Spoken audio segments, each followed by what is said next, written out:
A gute Woche, Raboisai.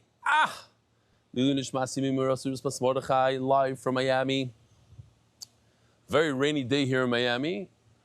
Be'ezer Hashem, it won't rain during Shir. Last night was by David Salomon and Nick's place, beautiful place, mamish, a beautiful shul. Very nice oilam. I don't know, 30 plus people. Great food, great times. They have a real soda machine, like a geschmacka, just for anybody comes, just Coke, Dr. Pepper, the host, Diet Coke, geschmack, ice machine, the whole thing.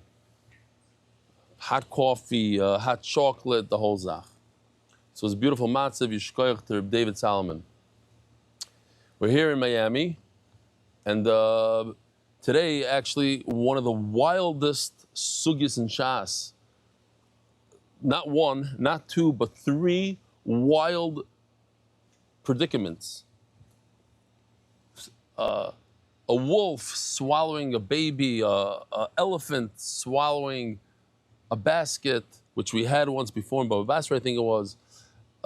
Wheat just comes down from Shamayim, which we know that it's a phenomenon that happens today as well. We'll go into it. Before we go there, Lili Nishmasim Rossi Ruspas Mordechai, I didn't say it.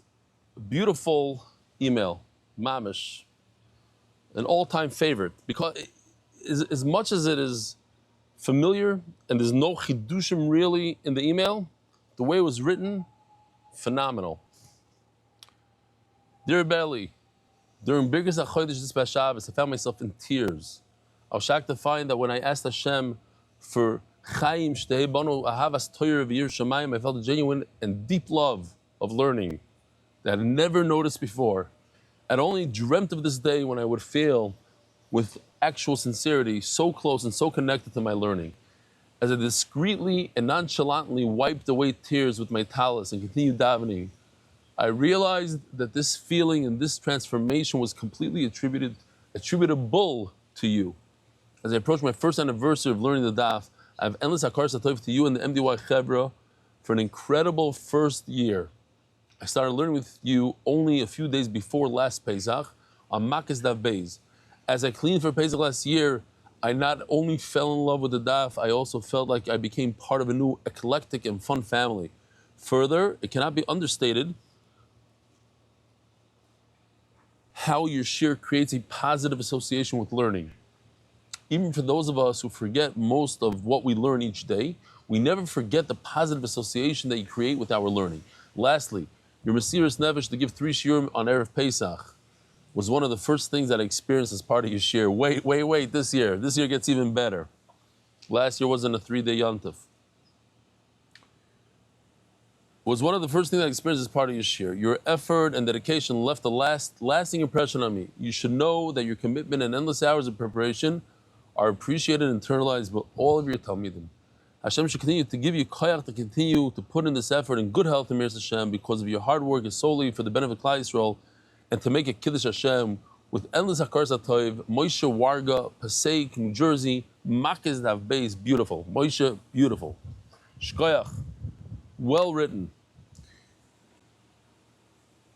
Oh, we have a follow-up email from Gershi Rose, who I love very dearly, even though I think I was a little stark last night, but I love him very much. Thank you very much for reading out my email. I really appreciate the warmth, care, and passion with which it was delivered. Firstly, I'm glad to hear you made it to America safely without the pressure of needing to arrange indirect flights for next week. I just wanted to clarify one point. Both my father and my father-in-law were very makbid in this area, and I'm quite familiar with it myself, so I'm confident that what I wrote was accurate. My intention was simply to express that, while it's important to present this as something rooted in the Torah, it should be conveyed in a way that respects that each person follows their own Rav. It should not come across as though those who do differently are mistaken and uninformed. I hope this clarifies my point. Thank you again for taking the time to read it. B'yedidus v'ahava, b'nisa nigalu, Gershon Rose. Beautiful. So one thing I want to ask Reb Gershi, and I'm going to ask the Olam also, but Gershi I know is capable of this, and the Olam maybe not on such a high level as Gershi. I want you to go in the next few days and throughout Pesach and make an awareness campaign. Make sure that at least 100 people that you talk to are aware that Chadash and Yashan is a pasuk in the Torah, and that there are many, many Rishonim that say it's a Doiraisa Bizman Hazeh, B'chutz La'aretz. And yeah, go with your Minhagim, go with your Rav, but just the awareness to know where it comes from. Not stam that the Olam is Mekel and they don't know why. Could you do that for me, Gershi? And could everybody in this year go around to people in Shul and say, do you know what Chadash and Yashan is? Explain to them it's a pasuk in the Torah, and the discussion in the Gemara, whether it's the Deraisa or the Rabbanim Bizman Hazeh. And there are those who say that Bizman Hazeh yesh lahakal. Okay, just an awareness. That's the whole thing. That's all. I'm not trying to force anybody into anything or to tell anybody what to do. Just the awareness part of it. A group of 13-year-old boys, whereas by Kaddish, Gershi, Kaddish, not an awareness, but trying to get people to act on it. Yes, in Kaddish, not in Tchelis. In Kaddish, Shnai Mikra also, again, not as a force as Kaddish, but more than awareness. This is an awareness thing. A group of 13-year-old boys from Manchester, Masifta, watching Rebelli Shir on a AM overnight school trip, nice nachas, please share, Yehuda Saunders, Shekoyach, beautiful. Wow. 7 kids, Lianara. The official edition MDY Shas, Masechta, sponsored by the Iranian Levi families, Perek, Hadar, Weiss, L'chvoid Yishayo, Ben Shmuel, Yehuda, Waldman, is Rudy. What? She speaks Spanish and she speaks English, which I don't understand either of them. For his unbelievable translation of multiple prokim. David Solomon, dedicated in memory of Avi Mari, Reb Shmuel Baruch Ben Reb Chaim Tzvi Doiv Zichron Levracha, Joel Gedalis Nishmas, my father, Jack Gedalis, Anonymous, Haslach Baruchis of Gashmis, the Palchik family of a nation, Lezech Nishmas, Harav Agoyin, Reb Shlomo Palchik, the Meshach Ilui, Anonymous for Shlomo Lamoshe Ben Izaha, Anonymous for a complete Refor Shlomo and Arichas Yom Talei Bas Esther, Yisrael and Malki Toilet Torah Spicha Malfi Zov Chesed. We are so proud of you. Yaakov Mordechai, keep steiging. Sending Gross and family, Canvey Island, UK, in honor of Reb Eli, who changed my meaning of life. Ploini, Almoini, Yossi, Mark, and Benny, and all the Oiskim, Betzorchi, MDY, Hakadosh Baruch Hu, Shalom, Scharam. Ari Simon, Refuah Shlema, Avimori, Baruch Memirim, I looked up because I used to fly something just like that, a single propeller airplane, and it always interests me. Anonymous for the merit of Michal Ben Sarah, Rachel Bas Sarah, blessings in all areas of life, Centers.com, helping you in Dav Mitzibur with pop-up minyanim anywhere worldwide, Leading Shmas Chaim Shalom Ben Betzalo. Weekly sponsors in honor of Moishela Fisher's Bar Mitzvah, Uncle Saul and Uncle Dudi. Daily sponsor in honor of Ezra Layton, thank you, Tiskela Mitzvahs. MDY Art Month, Refuah Shlema, Yehonatan Eitan Ben B'Shava Bracha, Refuah Shlema, Mordechai Ben Esther, Refuah Hayelet Daniel Zev Ben Ayelet Esther, 2, 4, 6, 8, 10, 12, 14 lines from the bottom. Boi Rami Bar Chama. Shtei Alechem, Rabbi say, don't forget, we had in the Mishnah that there's the Omer. The Omer comes on the second day of Pesach, and that allows Klal Yisrael to eat the new wheat, the new barley, the new Chameshes Dagim. Then we have 49 days later, on Shavuos, we bring the 2 breads, and that allows the Kohanim to bring Menachos from the new crop. So there are 2 things going on here. There's the Omer and there's the Shtei Alechem. In order to eat the new crop, in order to bring a mincha from the new crop, you have to wait all the way to Shavuos. After there's the Omer, after there's Shtei Alechem.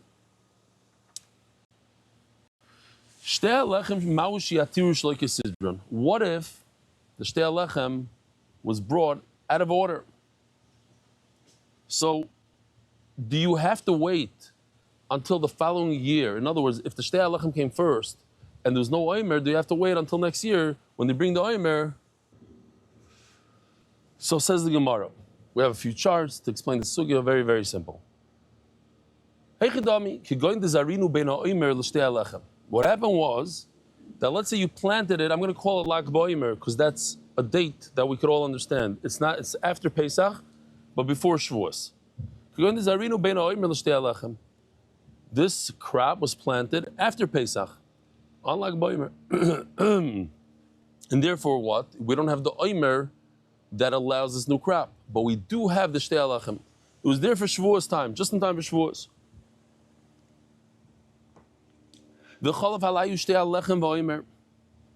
So the next year came, and now you had Shavuos that passed by. So Shavuos came first. The second day of Pesach came second. So it was out of order. What's the halacha? Kisidron Sharion? Is it only when you go in order? First Pesach, then Shavuos? Or even Shavuos and then Pesach is okay? Or perhaps if it's out of order, it's also okay. Here you have, he planted on Lag Boimer, Zora Lag Boimer. So the first time around, the first heter that he had was on Shavuos. That's why I put it number 1 by Shtei Alechem, Vav Sivan on Shavuos. Afterwards, number 2 is next year, Tovshin Pei Zayin. But it's out of order. You have the Shtei Alechem and then the Oimer instead of Oimer and then Shtei Alechem. Is that okay? Omer Rabba Tashma. Let me prove it to you.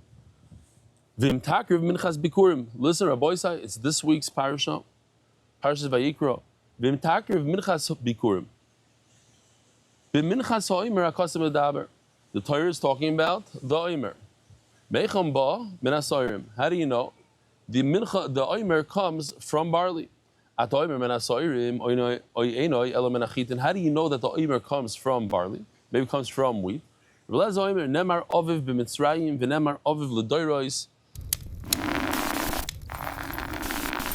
Home Front Command. Hail and fire barrage detected. Enter protected pyramid space immediately.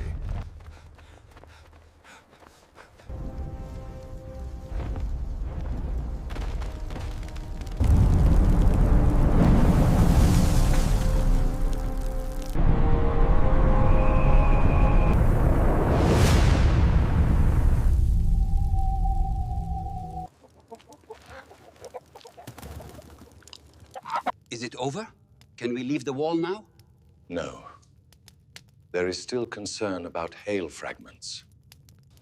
It says by Mitzrayim that it was barley. Here's the pasuk. V'hapishta v'hasa'ira. I don't know what happened over there. Something changed. Okay. I know at one point it was nice. Sa'ira b'Mitzrayim. I must have done something. Okay. So we're talking about barley in Mitzrayim. So therefore, and it says aviv over there in this pasuk. Yeah, I should have underlined the word aviv. But you see, aviv. It says aviv. So really, I should have done hasayra aviv in red. I don't know. Oh, Mark, are you able to take the two words hasayra aviv and make them red, and the top sayra make it right blue? That would be better.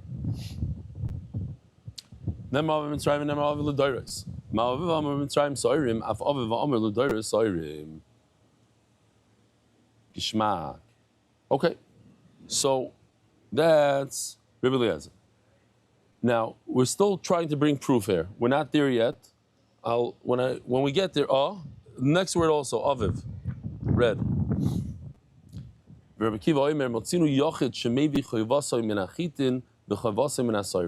We know by individual people they could bring a minchas chayte or even a soita. She brings from barley.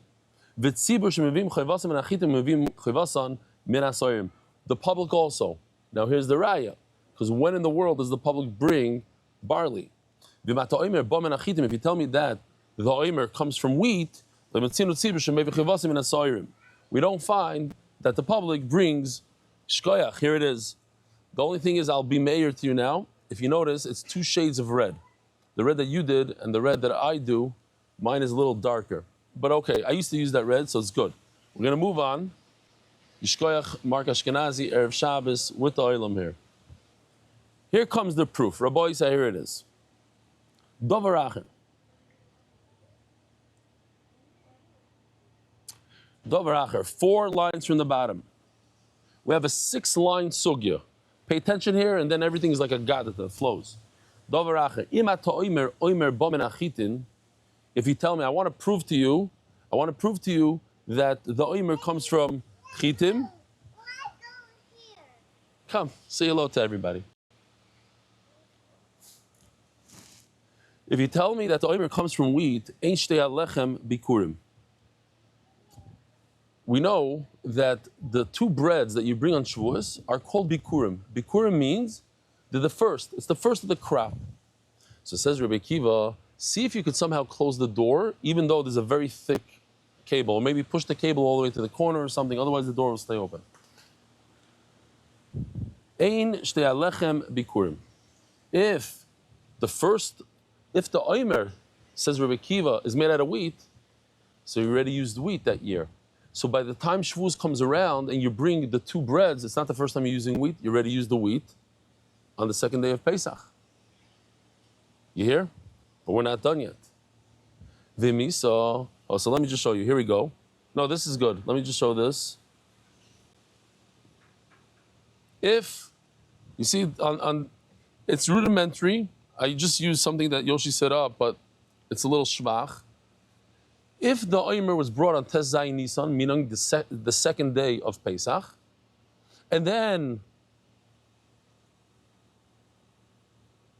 the Shtei HaLechem was brought on Shavuos, we have a problem.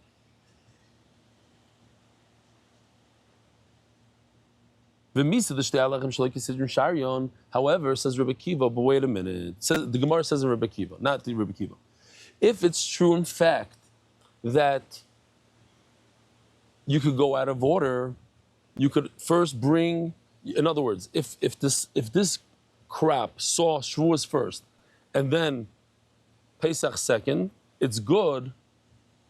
So then why does Rebbe Akiva say, what's his proof? What's his proof that the oimer must be out of barley and not from wheat? I have a way to use wheat and then wheat, and both of them are considered the first produce of the year. How?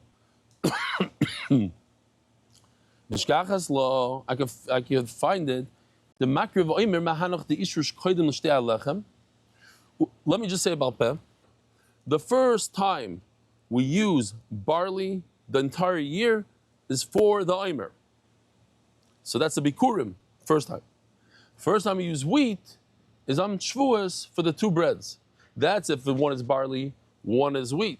Says Rebbe Akiva, but if both of them are wheat, it's a problem. Then you never used, it's not bikurim on Shavuos, because you already used wheat 49 days earlier. On the second day of Pesach, by the oimer, you used barley.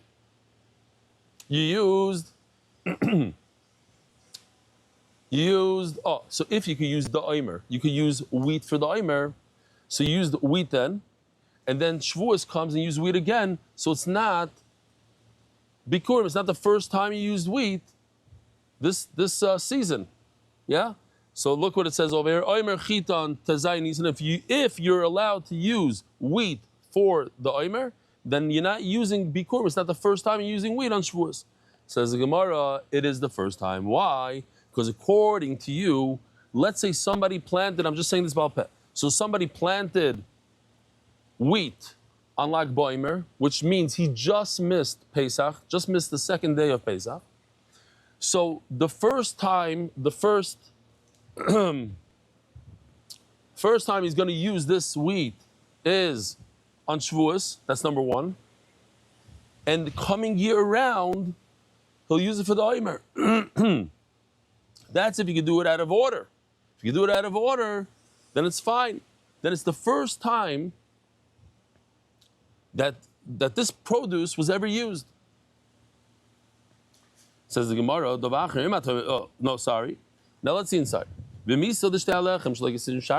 it's true that what you're telling me, that you could use, you don't need to do oimer and then shtei alechem, you can do shtei alechem and then oimer.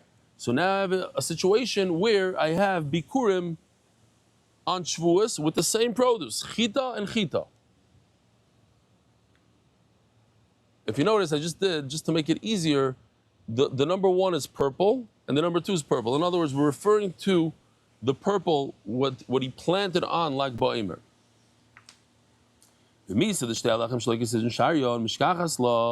I find the case, the Makriv Omer Mahanoch. First, he brings the Omer. Mahanoch the Asher Shkoidim L'Shtei Alechem. The stuff that took root before Shavuos. Ubasar Omer D'Ishtakat. And after the Omer of last year. Ushtei Alechem Mahanoch. And the two breads, the Shavuos, is also Mahanoch the Asher Shkoidim L'Omer D'Ashta. Ubasar Shtei Alechem D'Ishtakat. Comes from the two breads that took root before the Omer of this year. We're talking about the following year. So it took root before the Omer of this year. And after it comes, let's see if I did another one. So you have the Omer and Shtei Alechem 1 and 2 in red. Says the Gemara, nice try, but that doesn't work. Misarvers bikurim leperuk amrinon. You think I'm talking about this batch, the bikurim of one batch, the mizbech kamrinon? I say that it needs to be bikurim to the mizbech. The first time the mizbech ever had this type of food, this chita, and now this chita ba'achala mizbech meper the hashata. But the mizbech already had wheat this year. So the Mizbech doesn't care what batch it comes from. If it was a batch that went through the Omer and then Shtei Alechem and the Omer, the bottom line is the Mizbech already had wheat. So it's not considered, Rebbe Kiva's right that it's not considered Bikurim. All right, brand new sugya. Now we're going through easier stuff now. Boy Rami Bar Chama. Another question that Rami Bar Chama asked. Shtei Alechem, when it comes to the two breads and Shavuos, the question here is, we said that the two breads of Shavuos allow different produce to be brought to the Mizbeach, to the Beis HaMikdash. At what point is your produce on your tree or on the ground, where is it holding that the two breads are materit? Obviously, if you didn't plant it yet, then the two breads that you brought in Shavuos are not going to allow you to eat from that crop. It's dafka food that already came to a certain growth. What growth is it, says the Gemara?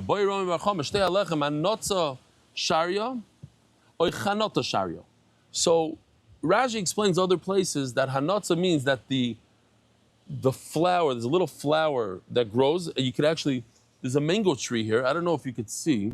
My son pointed out to me. That tree right over there has thousands of small little mangoes on it. Thousands. Okay. So that's some sort of, that's sorry, too much, okay.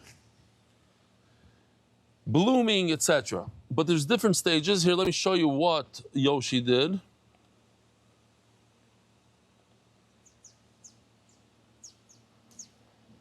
So, Hanot says when this little flower falls off. Let's see if he did it. I think he did. Oh, that's Hanatza. And now it comes, by the way, all this was done by AI, by Yoshi, A to Z. Not something we found on YouTube or anything like that. So the Gemara says, which one is considered that the fruit is there? Hanatza or Chanata? Or is it a small little fruit like on the mango tree behind me?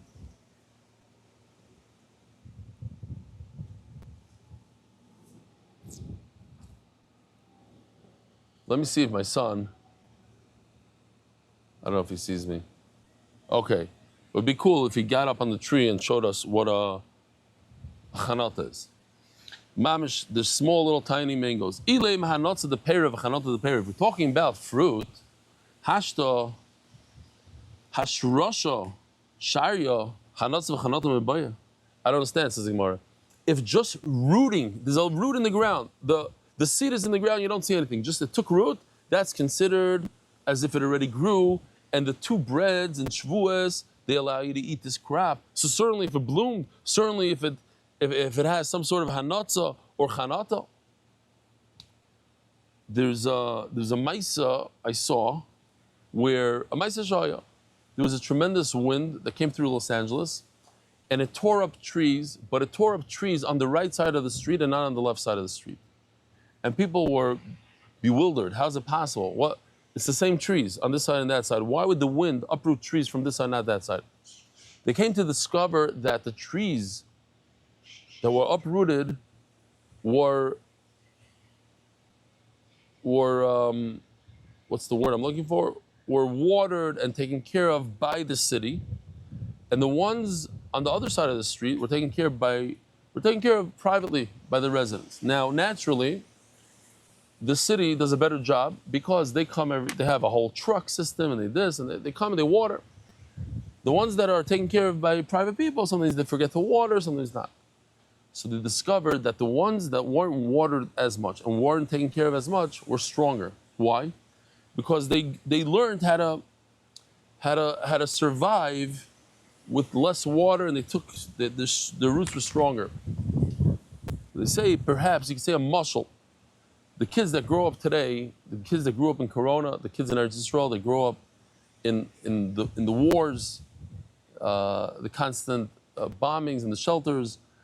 Just yesterday, I think it was one of the most missiles they ever had, and even Bet Shemesh, they had to run in and out of the shelters all night long. It's difficult, but it builds character. In a way, it builds character. The Hashrasha, Zog the Gemara, Hashto, Hashroshashario, Anazo Chanata Mebayim. Says Gemara, so therefore the question is, I just want to know about not the fruit, but about the leaf. Is when a leaf comes out, is it like it took root or not? Teiku. Says the Gemara. This is a beautiful shaila that has different parts to the question. So let's get there. It's like a 15-line sugi here. Boy Rava Barav Chana.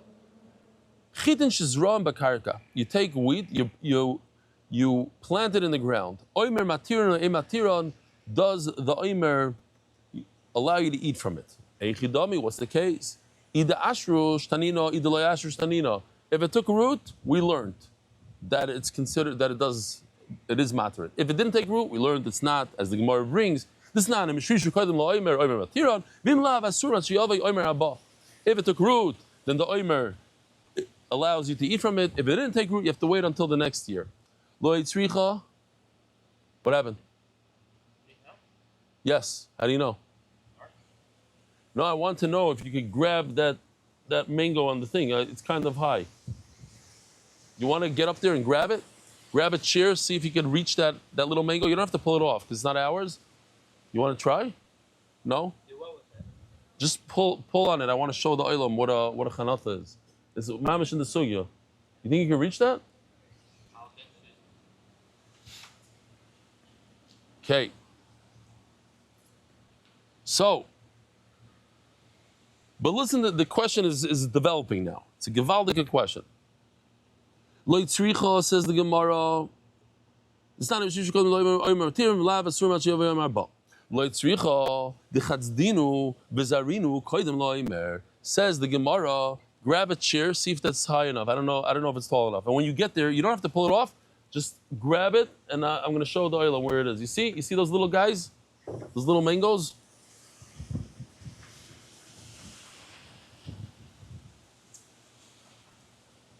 Let's see. Yeah, I don't know if you can reach it. Oh! Here we go. Grab. Oh, you pulled one off. Okay. Who said? Malka said you could. All right, here's the chanata. Beautiful. A little mango. Shkoyach lozi. So this is the chanata of a mango. Unbelievable. The tree has thousands, maybe more. I'm looking, the tree goes all the way that way. Unbelievable. Okay. So listen to this beautiful shaila. You take wheat, you take a whole stalk of wheat, and you put it right into the ground. Ask the Gemara, what just happened? Did you cancel the wheat, you mevatel the wheat, or remains wheat? Is it considered you put the wheat in a freezer, into a box, or you decided, no, I want to use this wheat as seed, and therefore I'm canceling it completely. L'may nafkamina. Where do you see a nafkamina? Beautiful. The nafkamina is, we know anything that's karka, there's different halachas for ground. You can't swear on a karka. There's no ainah, there's no charging extra on karka, which we're going to go into. What else is there? At least three different things. So let's see. Again, you took the whole wheat as is, and you put it into the ground.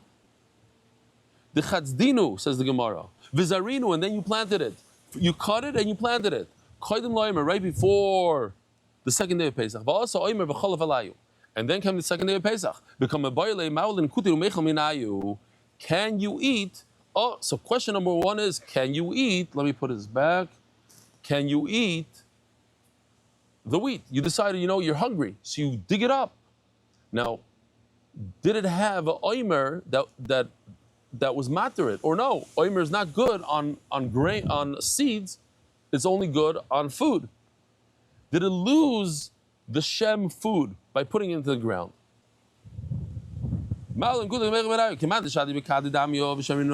Is it as if you put it into some sort of vessel, and then comes the oimer as materit, like I put it into the refrigerator, I put it into the closet. So I put it in the ground, so it's not a problem. Or perhaps once you put it into the ground, you forgot about it. It's gone. It's finished. And therefore, the oimer is not materit. Yesh l'meinos. So another question is, yesh l'meinos, ein l'meinos. We know that it's not permitted, midoraisa, it's not permitted to charge more than a sixth. And as a buyer, you can't trick the guy to sell you something for less than a sixth. If it's a sixth, then you have to give back you have to redo it. If it's more than a sixth, it's batal legamre. If it's less than a sixth, then it's okay. There's three stages: less, more, and exactly. So there's no oina on karka, on real estate. The Gemara explains. If the guy that's planting, the farmer that helps you out, he says, oh, I gave you a sixth more. But the witnesses come along and says he's lying. He only gave you 5, not 6. That's not enough. Why? Anything that has to do with size, weight, and account, it's a mekach tos. Anytime if I tell you I sold you 5, but it was really 6, or I told you 6 and it was really 5, it's a mekach tos. It's not a problem of enough. If I tell you I gave you 12 eggs, but there's really 11, yeah, you're right, it's not a sixth, but I lied to you. So it's a mekach tos. You have to start all over again. So over here also. So what if it's karka? There's mekach tos and a karka. You can't lie to somebody. Actually, Baruch Hashem, I just had a lawsuit. Somebody sold me something, and he lied to me. And we had a big lawsuit. It took a very long time, and he lost. The guy lost because we were able to prove that he lied. He didn't tell us. He wasn't upfront at the sale. He didn't tell us something that he knew about the property. That's a mekach tos. Now, how did it work here in America? They're not saying that the sale is over, although that was one of the options we gave the guys to just give us everything back, whatever. But the judge said he has to pay us big time. Why? Because he lied. He made a mekach tos. It was a bad sale. So says the Gemara, mamish this week. Yeah. Says the Gemara, oh no. He didn't say a number. He says, I put enough grain, enough seed, like the usual, like everybody puts in such a field. He didn't say a number. He didn't say 6, and it was really 5. He says, whatever was necessary. And they didn't come and say, you didn't put what was necessary. Is it considered that there's a no? Why? Because it's as if he put it into a vessel. It's like it's more like metaltalin. It's movable objects. Or maybe perhaps once he puts the wheat as is into the ground, it becomes like like real estate. Let's see what we have here. Thank you for sowing my field. You finished so fast. Happy to work with you. With pleasure, with pleasure.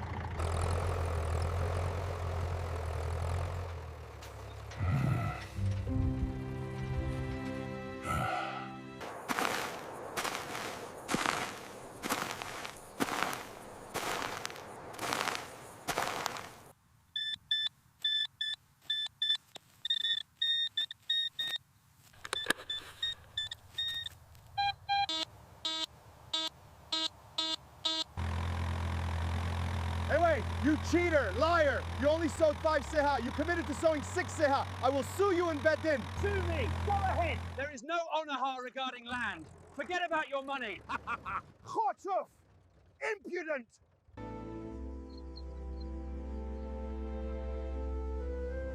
La la la la, oi oi oi. Another fish fell into the net. Bombach. Rabbi say Bombach is here. We've come for a visit. You forgot that anything that can be measured or weighed is not onaha, but a mekach tahot. And it applies to land as well. What? You are going to pay for what you did. I like where they put him. No cheer, nothing, just in the back as like Givaldic. That's what he deserves, our boy said, that's what he deserves. So the Gemara, Nishba Maleim, Nishba Maleim. Could you, there's a shvua shemoyde b'miktzas, if a person admits to some, let's say they claimed that he gave him 5, he promised 5 and he only did 4. He was moyde b'miktzas, and he says, no, I did 4.5. So that's moyde b'miktzas. Nishba Maleim and Nishba Maleim. Is it considered metaltalin because he put it in a vessel, but and there is a shvua? Or maybe it's considered like real estate and Teiko. Oh, Rabbi, I remember I promised you we're gonna have some sugyas that you've never heard before in your life. Some of the most interesting stuff. If you find wheat in the waste of cattle, or barley in the waste, the manure of other animals. So it says Rashi that cows eat wheat, and other animals like camels, donkeys, they eat barley. Lemai. What's the question here? What's the shaila? Okay, so you found some geschmacka wheat, the whole thing, wheat inside the waste. But what's the question here? Perhaps the question is, legabe, can they receive tuma? Is it considered food? Is it edible? Is it a food item? Tanina, chidim shebirei bakar. It says mafurish in the brayso that if you have wheat that's in the waste of cattle, usarim shebeglali behema, or barley in the waste of regular animals, chishav aleim la'achila, if the person thought himself that he's going to eat it, typically speaking, when you have a thought that this vessel, you say, oh, I'm done with this. I think in my mind that I'm done with this, so this becomes mikabel tumah. But that's only with a kli or something. Over here we're talking about food. A food item, I had a thought that I'm going to eat it. No, that's not good. But if you took action, you didn't think, you actually took it, and you said, tell your wife, wow, I found such geschmacka looking, tasting wheat. We're gonna have beautiful challah for Shabbos here. And he gives it to her. Then it becomes tamei. So that can't be the question here. Ella, maybe perhaps the question is Menachos. Can I bring a mincha HaKadosh Baruch Hu from wheat that I found in manure? Pshita d'loi, of course you can. The famous pasuk, something that you cannot bring to a king, you can't bring to the ruler, you certainly cannot bring to the Melech Malchei Amlachim HaKadosh Baruch Hu. Will the ruler be happy what you gave him? Of course not. Listen to the question. You found a bunch of wheat in manure. And you go and you take that wheat and you plant it. And out comes a new crop.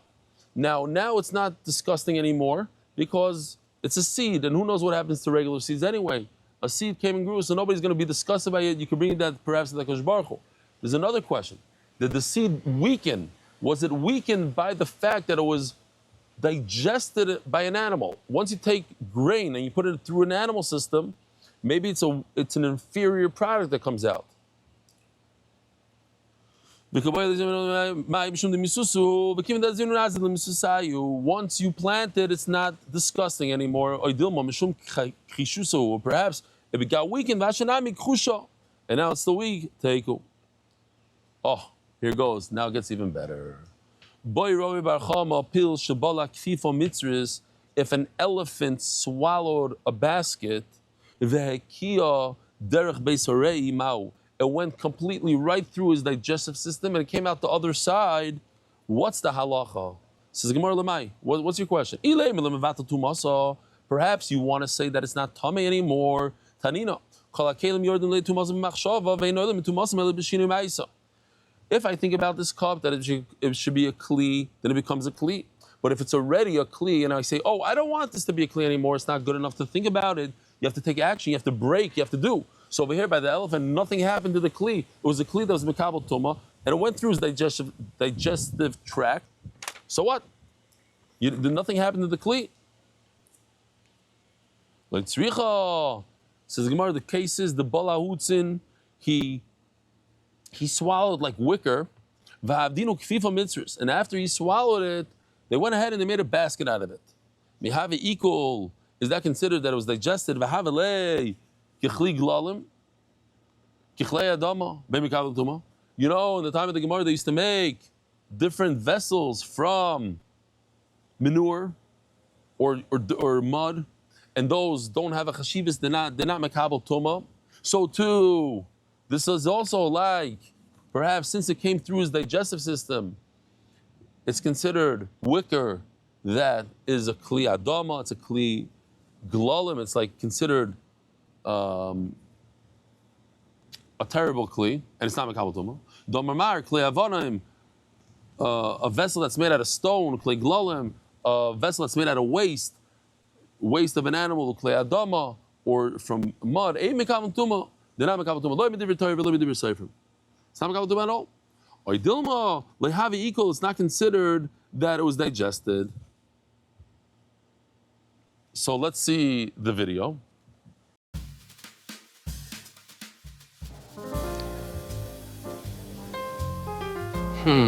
This looks nice. No way, lo mekabel tuma. Excuse me, is this real? I'm a Cohen. This is perfect for me. Who makes these? It's a secret, don't tell anyone. Come with me.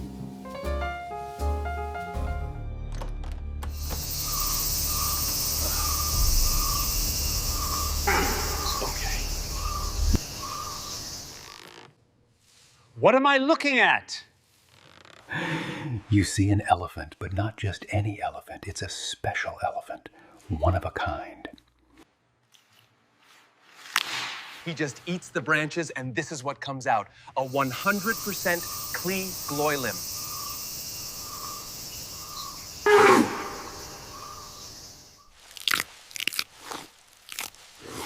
And of course, at the end of the process, our worker washes the baskets thoroughly.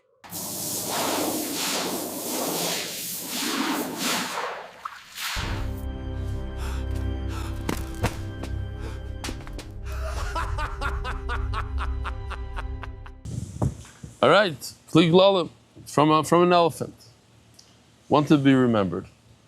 What do we have here? We have turning of the daf. Adar global experts in cross-border payments, even with closed skies and without breaking the speed limit. The shadach.com, please read a shidduch today because every shidduch that happened was first read. Zok the Gemara, daf samachtes omid beis. On top, tivshalei mahal. This is even more interesting. A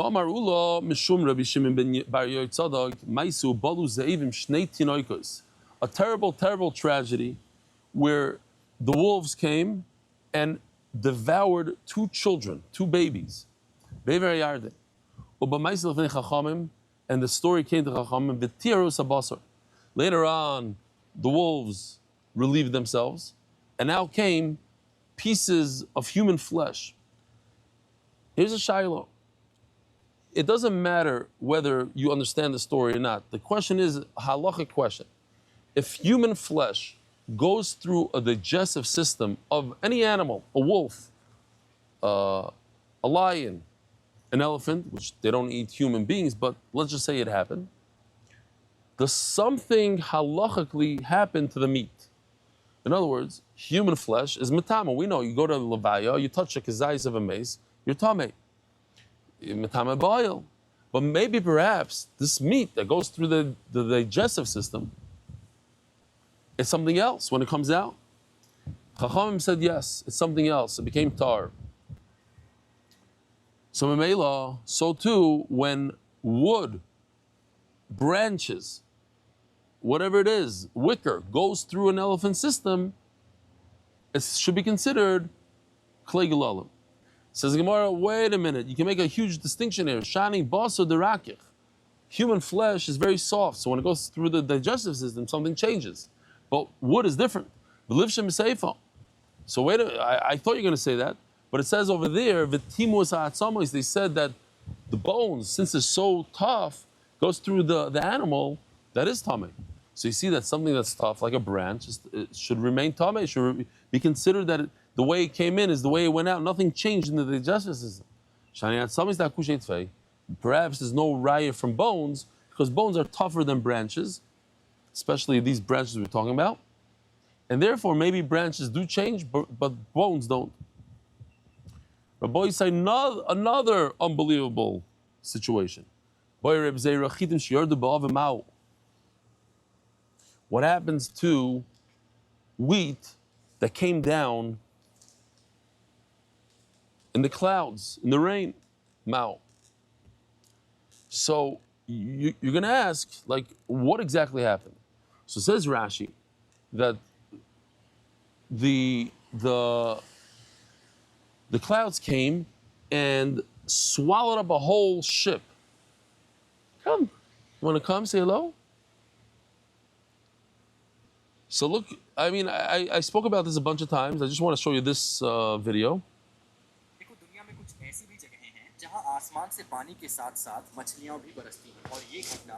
You see this basically, a big tornado came and swallowed up a bunch of fish and dumped them on shore. Here it is. Here's a picture of the tornado.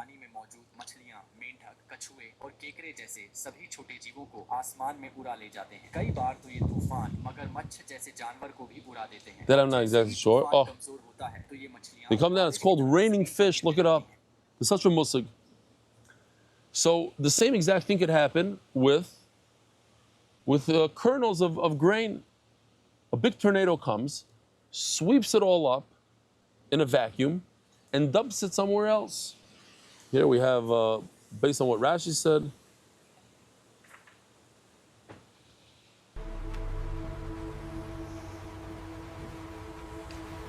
Sophia, do you like learning Torah? You like learning Torah with Zaidi?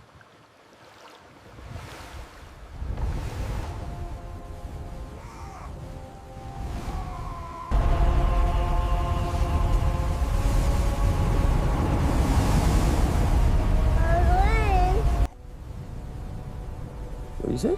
We go in. You go in? Yeah.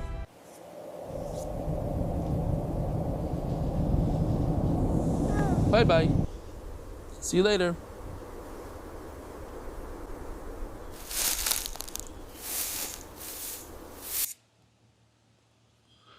So says the Gemara, Lemai. What's the question? Eli Menachos, am I loy? If you want to bring a mincha from it, what's the problem? Ela l'shtei alechem. Mai. The question is more, not for mincha, but for the two breads that we bring on Shavuos, where the pasuk says, "Memoish v'seichem amar Rachmana, lafugi dechutz la'aretz delay." The two breads, the shtei alechem on Shavuos, must come from Eretz Yisrael. It can't come from chutz la'aretz. Aval da'avim shapir dami. Something that comes from a cloud is great. It's not the problem, the cloud. The problem is where it came from. Oh,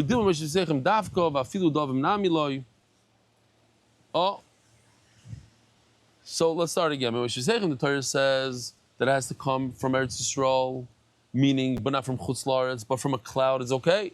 Or perhaps it means from Eretz Yisrael and only Eretz Yisrael. Don't bring me something from a cloud. Says the Gemara, what do you ask me something that doesn't exist? It seems like a far-fetched thing. Says the Gemara, yes, it does exist.